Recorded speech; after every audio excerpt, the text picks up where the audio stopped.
right, our next person up is Maniraj Sukdaven.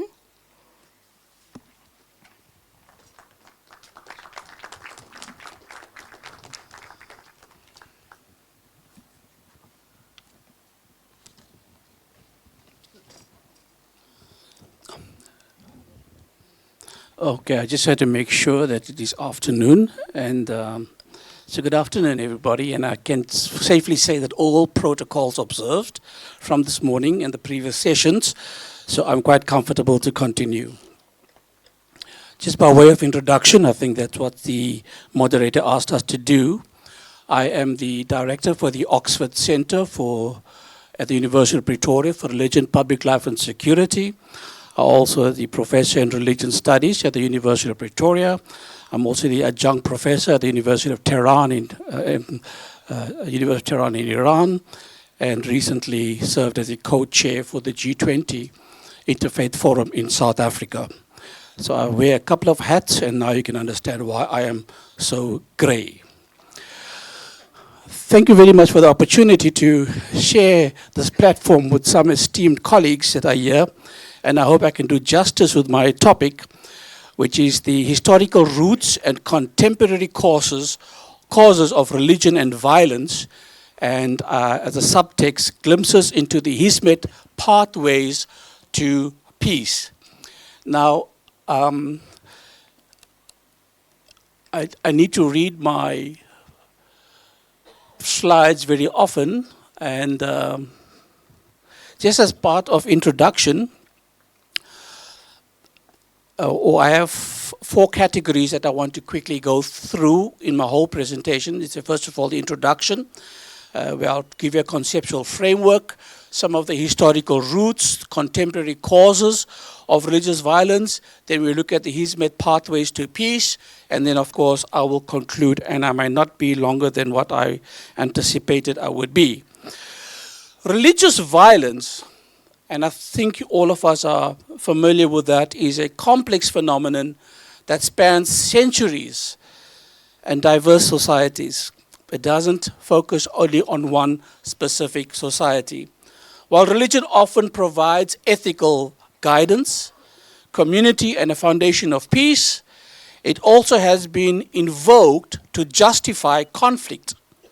Importantly, such violence is not inherent in any faith tradition, but usually arises from a broader interplay of political, social, economic, and cultural factors. Now, I want to argue that the entanglement of religion and political power has historically amplified conflict by transforming faith into an instrument of authority, identity, and exclusion. And therefore, from the Hizmet perspective, religion should remain independent of state control and function primarily as a moral compass rather than a political tool. Thereby, I want to also suggest that it safeguards the capacity to nurture peace and human dignity. The Hizmet movement, this is just a small glimpse into the methodological note I want to talk about, is the Hizmet movement is engaged in an illustrative paradigm rather than as a normative template, or what I will also refer to as a prescriptive model. Its emphasis on education and the concept of Hizmet, which is service, interreligious cooperation, and the principled, I should say, separation of religion from state, as analyzed comparatively along what we would consider the Catholic peace and theology and the Buddhist traditions of nonviolence. In addition, I want to try and integrate insights from prior scholarships and interreligious praxis and enactment, particularly the emphasis on human-to-human engagement, and what I also speak about walking the talk as an orientation to peace building. If some of you are interested, you could follow an article which I published a few years ago, and it might interest you. It's called Religion, Religion, Wherefore Art Thou Religion? You know where all that comes from. If you're interested, you're welcome to read that article. So I want to argue that religion, understood as a human orientation towards the sacred and moral good, is not inherently violent. Rather, violence associated with religion emerges from the instrumentalization of faith within political, economic, and social struggles for power, territory, and identity. Within this broader analytical framework, this paper particularly gives attention to the Hizmet movement, inspired by the teachings of Fethullah Gulen, which maintains that religion should remain independent of state control and serve primarily as a moral compass for society, as we've heard from the previous speaker. Let's look at some of the historical roots. Now, the association between religion and violence must be situated within the broader historical context in which I believe political authority, economic power, and collective identity were frequently sacralized through religious language. Across civilizations, religion has rarely functioned in isolation from structures of power. Instead, it has often been embedded within systems of governance that shaped both social cohesion and conflict. From ancient empires, and this is a historical concept, to medieval and even modern states, religion and political authority have been mutually reinforcing. Religious institutions often legitimized rulers, while political elites protected and patronized dominant faith traditions. And we come from a tradition in South Africa, that's where I am from. And remember, at one time, the Calvinistic Christian theology dominated our whole political scenario and area. And this reciprocal relationship enabled political conflicts to be framed as sacred struggles, thereby intensifying their moral authority and emotional resonance. What about colonialism, modernity, and the sectarian grievance? Colonial rule, and I think here in India you suffered under that, under the British Empire. Colonial rule profoundly reshaped religious identities by institutionalizing divisions as a mechanism of government. Now, beyond the Middle Eastern context, similar patterns are also evident in South Asia and sub-Sahara Africa.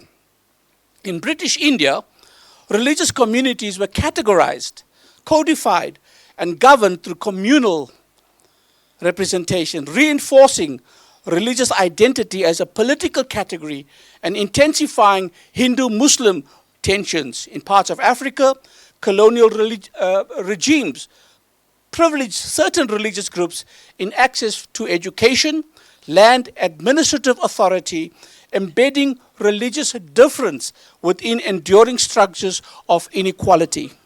These comparative trajectories demonstrate that religion-related violence is frequently a byproduct and externally imposed political orders rather than indigenous theological conflict.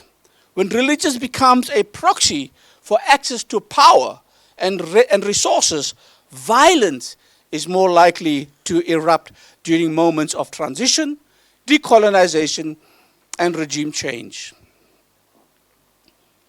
What are some of the contemporary causes of religious violence? While historical grievances provide the structural backdrop for religion-related violence, contemporary manifestations are shaped by the interaction of political, ideological, and I want to throw in the word psychological, economical, and even technological dynamics. And these causes rarely operate independently. Instead, they reinforce one another, producing complex and persistent cycles of violence. What about the political manipulation and identity-based conflict? Now, in modern context, and I'm talking now very much about the contemporary situation, religion remains a potent, I should use that word, political resource. Political elites and movements frequently mobilize religious identity to consolidate power, delegitimize opponents, or frame violence as a defensive or sacred necessity. What about radical interpretation, ignorance, and miseducation? Now, from the Hizmet perspective, contemporary violence often stems less from excessive religiosity than from ignorance and miseducation. And I want to repeat that. From the Hizmet perspective, contemporary religious violence often stems less from excessive religiosity than from ignorance and miseducation. Rigid, literalist interpretations of sacred texts, detached from their ethical and historical context, can legitimize exclusion and aggression. And Gulen's emphasis on holistic education reflects a broader concern within religious ethics that moral formation must accompany intellectual instruction. Without critical engagement, and that's an important word, critical engagement, interpretive plurality, ethical accountability, religious knowledge risks becoming ideological rather than transformative. I will look now at the social economic inequality, marginalization, and grievance. Economic marginalization, unemployment, and social exclusion provide fertile ground for radicalization, particularly when reinforced by identity-based narratives of humiliation and injustice. In contexts where religious identity overlaps with economic deprivation, violence may be framed as a morally justified response to systemic inequality.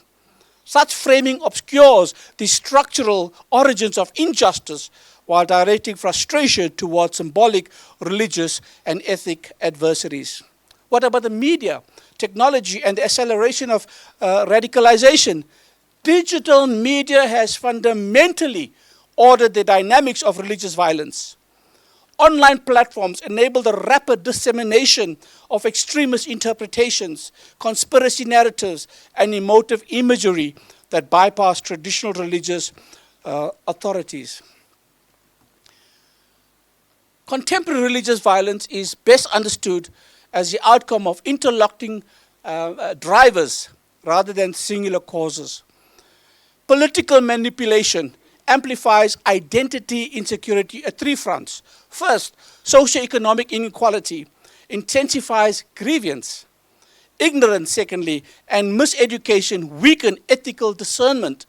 And thirdly, digital media accelerates and spreads radical ideologies. And these factors interact in feedback loops that normalize violence and sustain this over time. From a Hizmet perspective, this synthesis highlights a central role of education, moral formation, and civic engagement in preventing violence, where individuals are equipped with critical thinking skills. Again, the word critical comes in. Ethical literacy and exposure to plural perspectives, the appeal of extremist narratives diminishes. Integrated peace-building strategies must therefore address both structural injustice and moral resistance. And I come to my final point, which is pathways to peace. A central contribution of Gulen's thought is his rejection of both the marginalization of religion to the private sphere and the political instrumentization of religion. Gulen consistently distinguishes between a civil form of secularism that enables a participation of citizens of all faiths in public life, and an ideological secularism that excludes religious voices altogether. Now, earlier, the claim that violence often emerges not from religion per se, but from distorted state-religion arrangements that foster resentment, exclusion, and reactive extremism. Gulem's emphasis on the Dar al-Hizmet, the land of service, provides a conceptual bridge between religious ethics and peace praxis. Rather than framing the world in a binary terms of Dar al-Islam or Dar al-Harb, Gulen advances a service-oriented vision in which Muslims contribute to social harmony through education, dialogue, and civil engagement. This resonates strongly with the Catholic peace theology that emphasizes solidarity and the common good, as well as the Buddhist traditions of compassion and non-harm, all of which prioritize lived ethical practice over ideological confrontation. And within the realm of Buddhism, one can, I should actually begin to say Hinduism, and then onto Buddhism, which preaches the whole idea of peace and compassion. Importantly, Gulem's condemnation of terrorism on unequivocally Islamic grounds strengthens the argument that religious traditions possesses internal resources for delegitimizing violence. His insistence that killing of innocents is categorically impermissible, even in conditions of war, aligns with just war critics within Christianity and with Buddhist commitments of ahimsa. The comparative value of the Hizmet-inspired approach lies not in its uniqueness, but in its convergence with other peace-orientated religious traditions. Like Catholic social teaching, it affirms the importance of human dignity, moral responsibility, and the restraint of power. Like Buddhist and Hindu nonviolence, it foregrounds inner moral transformation as a prerequisite for social service. Together, these traditions illustrate that sustainable peace is fostered through education, ethical critique, and interreligious cooperation rather than coercion or ideological domination. Well, how am I doing with time? Almost done. All right. When that goes, you must know. I need to keep quiet. 1 minute. It's a long time. Let me just speak very quickly as I conclude with this paper. Building on Gulem's insistence that religion must remain independent of state control, Hizmet understands faith primarily as a moral resource rather than a political instrument. This position resonates strongly with praxis-orientated models of interreligious engagement that prioritizes human dignity over doctrinal rivalry. I'm just going to skip to my conclusion. I think I've got a conclusion somewhere. Yes, I do. Religion possesses a dual capacity to inspire social justice and to legitimize division. Thus, this article has argued that violence associated with religion arises not from faith itself, but from its distortion with political instrumentalization, economic inequality, historical grievance, and ignorance. By reclaiming religion's ethical foundations through education, interfaith dialogue, social economic reform, and faith-based service initiatives such as Hizmet, alongside the Catholic and Buddhist and Hindu peace traditions, I believe religious communities can contribute meaningfully to peace building, recognizing religion as a moral compass rather than a political instrument remains essential for advancing peace coexistence in plural societies. I thank you.